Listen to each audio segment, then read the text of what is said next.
This is Carl at National RV Detroit. I'm going to walk you through this 2022 Jayco Greyhawk motorhome. And the model number is 27U. So this is not a floor plan video. This is more of a how-to video. I'm just going to show you some of the features and how they work, okay? Okay. So we'll start off at the door side rear. And you got basically plenty of storage all the way, any place they can fit it. This is a LP hookup here. So if you want to add a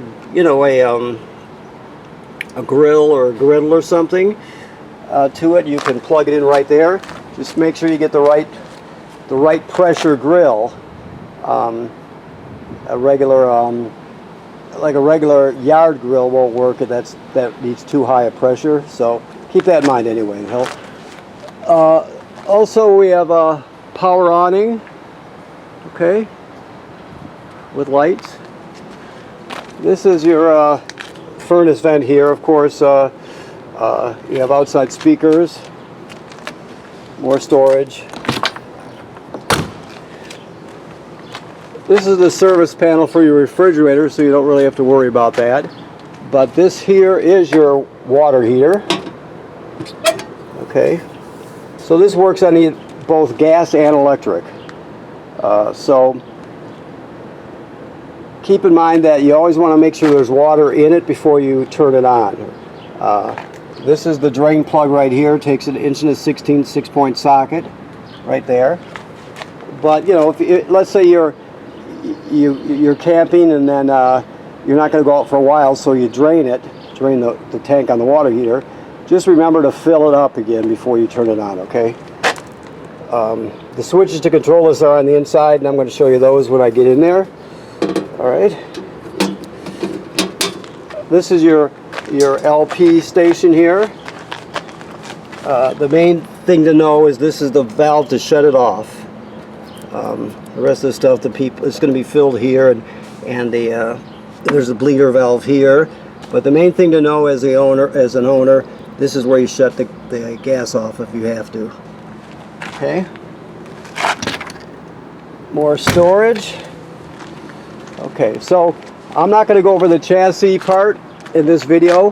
When you pick up, you can have Chris go through it, or who's ever going to help you with it. But I'm just going to go through the house part. Okay. You have an onboard generator. Now the controls are inside, but there are also controls out here. So keep that in mind. You can operate it from outside. You just open this up, obviously, and you pop the panel off, and you can operate it from here. But generally speaking, you're going to operate it from inside. This is the exhaust for it, right there. Okay. Your hookups are here. Your power hookup, 30 amp system. Okay. Low point drain. More storage. So when we come over to here, this is your water area here. So why does he have that on? So basically you have a sprayer here. You have your city water hookup right here, right? And then this is a black tank flush here. So after you dump your black tank, I believe the valves are right there, yeah. So you can see the black valve and the gray valve. After you dump your black tank, which is toilet water and waste, you can hook up the hose of the dump station right to here, turn it on, and it'll spray out your tank really well, and it'll also clean off the sensors, which will help give you a good reading, an accurate reading down the road. So, okay, you can operate your water pump from out here if you need to. And these two valves, basically, you can achieve anything you want from here when it comes to city water hookup, which would be the top one here. You'd want it at position 2 and 6, for example.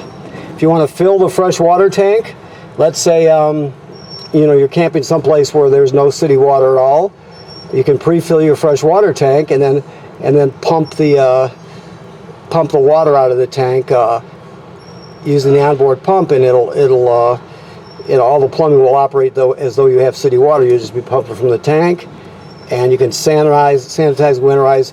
Everything you need to do is right here. So just 2 valve positions, so it's very simple. Okay. Excuse me. So the ladder is a great thing to have because the manufacturers say every 60 days or so you want to go up there and inspect the roof or have somebody look it over. You're looking for cracking or separation at any of the sealant. You're looking for damage to any of the roofing attachments or materials by, let's say, low branches or road debris flying up there. You're just protecting your investment. You can't really see what's happening on the roof, and it's something you need to know. So you should, part of your maintenance, your regular maintenance, should be going up there and looking at the roof. Okay. You have a hitch here, a receiver for a hitch, plus you have a 7-way if you're going to tow something. You have a backup camera right there.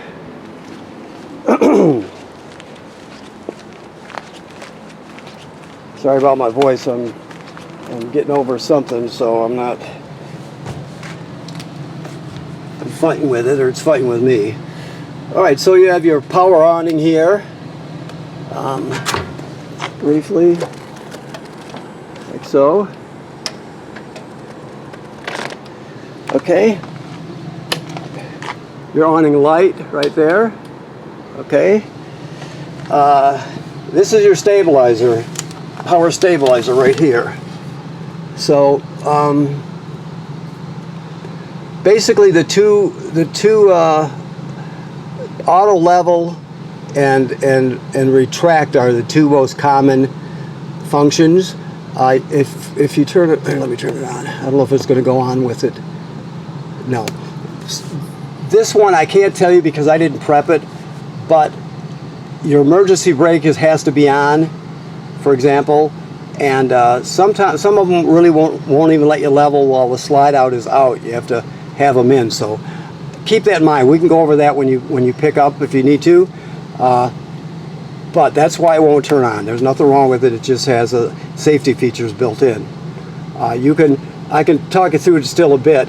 If this was on, you'd have a LED readout here, and you can scroll up and scroll down, and it'll give you all the different options. There'll be a manual option where you can actually operate the jacks from here, right? You got your auto level, you got your auto hitch height, all that sort of thing. So that's where you would take care of that. Main power, which is on right now, is there. You can turn your step on and off so it stays out basically. You have inside and outside speaker. You can select that way. So it does, and this is just a master switch for when you first walk in the door for your overhead lights. Okay. Excuse my camera work. Now your battery is going to be here. You got 2 of them wired together as 12 volt. So it just doubles your storage capacity. Okay. Okay.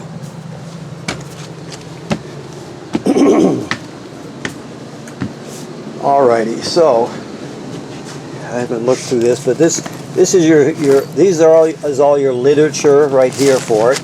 They always give you these extra harnesses in case you need to use them. This is a wind rising hose here, so you can go through that and at your leisure and check it all out. You got 2 theater seats. Now this table will drop down, so you can actually turn this into a bed if you need to for extra sleeping.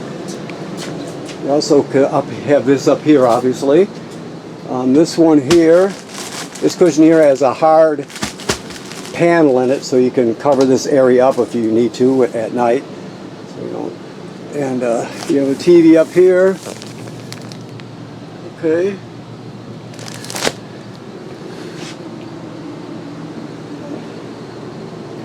Okay. Excuse me again. Your microwave works like any other microwave. It has a two-speed vent plus a light, of course.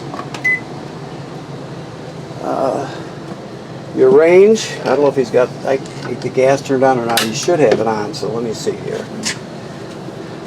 So you have 3 knobs in the center here for your 3 burners. This one here is the sparker. You turn it clockwise to spark it, and then this one is to light your oven. So let me see what we got here.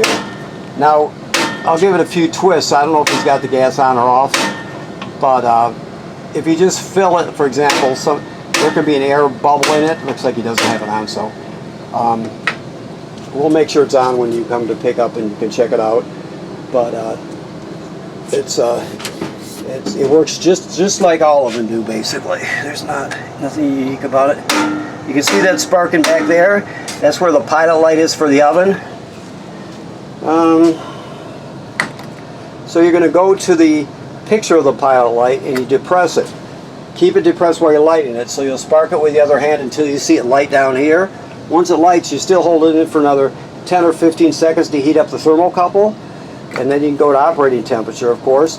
When you shut it off, the flame goes out, but so does the pilot light, so you have to relight the pilot light each time you use the oven. You got some lights here, an oven light, and then a blue light.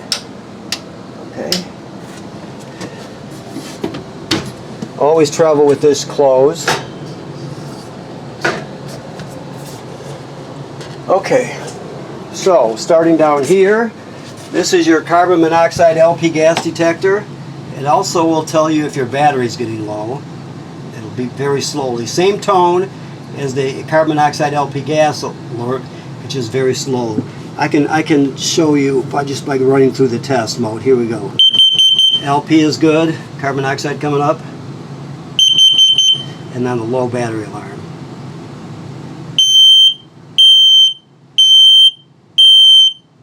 Okay, and it goes back to green. It should always be green. If it's not, get it serviced. It's important, obviously, and it's a very important safety device. So if it's not green, get it serviced. Okay, so this has a power inverter in it. It has a converter and an inverter. Converter converts AC to DC power. Inverter inverts DC to AC power. So what it does is it takes your 12 volt DC from your batteries, and it will invert it to 110 AC. So if you turn it on, it will invert power for you. You don't really have to be inverting power unless you need to, unless you're going to be using it for something. Basically, with this one, I believe that some of the outlets will be inverted, so you can actually run a 12 or 110 AC appliance like a coffee maker or a blender or something like that through your outlets. If you don't have if you don't have a 110 AC hookup. So, okay. So that's the power inverter.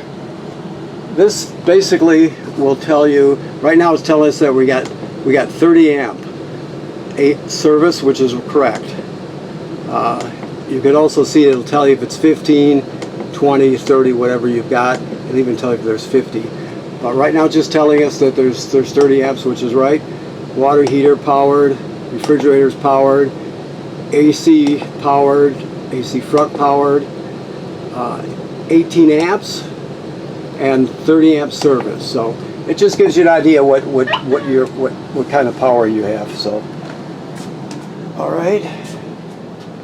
Sorry about my my slow-mo delivery and everything. Like I said, I'm just sort of getting over this thing here, so I apologize.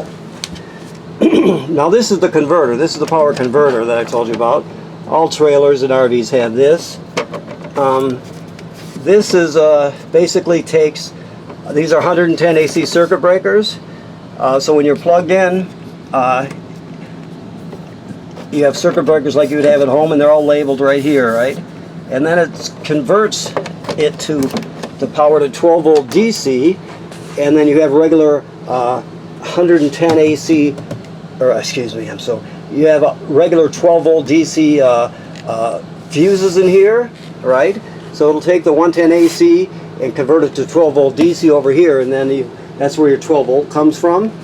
It's also a battery tender, so it'll sense how much energy your batteries have and need, and it'll keep them charged. So it converts AC to DC power, and it charges your battery. Okay. All right. Okay. You have back over here. You have your switches for your slide rooms, for example. Right here. This is where you start your generator up. So we'll go over that with you. It works like they all do. The one thing you have to remember about the generator, or the most important thing to remember, is that it has a schedule for oil changes, especially when it's new. So you gotta follow the directions and make sure you take care of the oil changes as needed. Well, it breaks in. That's important. So you'll push start. It'll prime. The light will come on when it's ready. It's very simple. You have tank heaters on this motorhome, so that means there's basically heating pads on all of the gray tank, the black tank, the freshwater tank. So when you turn that on, it'll extend your camping season. You have your water pump right here. Remember I showed you there's a second switch outside in the water compartment there. And it'll light your water heater on gas, turn on the electric. Most people will run it on electric, but and if they're going to be showering or that sort of thing where you need more hot water, they'll kick on the gas burner, and it just has faster recovery. It's not on demand, but it gives you a lot more hot water than you would just running on electric. Okay, and then your tank levels are all here. Okay. Alrighty. Your refrigerator is a gas absorption refrigerator, meaning it runs on 110 AC, and it also runs on 12 volt, or no, I'm sorry. Here we go again. Runs on 110 AC. It also runs on LP gas. Okay. So it's on right now. Then you go through the mode. This mode right here is the most common. Auto electric. You see, you got a picture of the plug and then the A for automatic. Basically, that means it always seeks out electricity, 110 AC. If it can't find it, it'll switch over to gas and light on gas. Or if let's say your campground has a power failure, it's a really hot day, it has a power failure, well, it'll sense that and it'll automatically switch over and light on gas so you don't spoil your food. So that's the way to run it. Now, if you can also dedicate it to, here, let me go further, to just electric or just gas, but auto electric is the most common way you're going to use it. And you keep the temperature up all the way, unless it starts to get cooler outside and it frosts up, that sort of thing, you can back it off, but generally speaking, you're going to have it up all the way. Okay? Alrighty. Another TV here. Fantastic vent, which is right up here. So you have the remote control for it. Another slide-out switch here. It's a duplicate of the one that's up front that I just showed you. Light here. Okay. The bathroom, sink and shower work like any other sink and shower, of course. Always keep this glass latched when you're traveling, because if it slams around too hard, it will break. So make sure you do that. The toilet itself sits over a black tank, so basically you can't run it dry. You always have to have chemical and water in the black tank. So what you do is when you get to the campground, you hook up your power and your water, of course. Then you'll come in here and you'll dump a dose of chemical right in the bowl.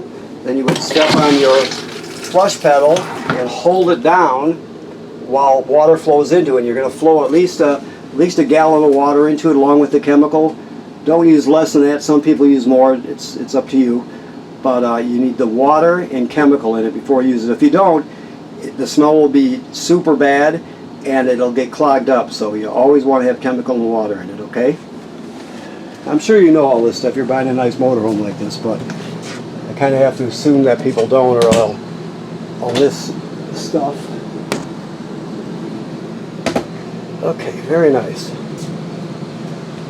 So let me look around. I know I must have forgot something, but I'm running on half power here today. Okay.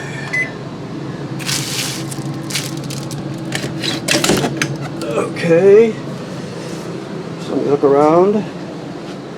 We're in good shape here. So the chassis part we'll go over with you when you pick up, and it's pretty typical, but it's you access the backup cameras from here and everything. It's very nice. So, okay, alrighty. Okay, so I want to thank you for purchasing your motorhome here at National RV Detroit. Please remember what I said about inspecting the roof. That's very important. Should be part of your regular maintenance.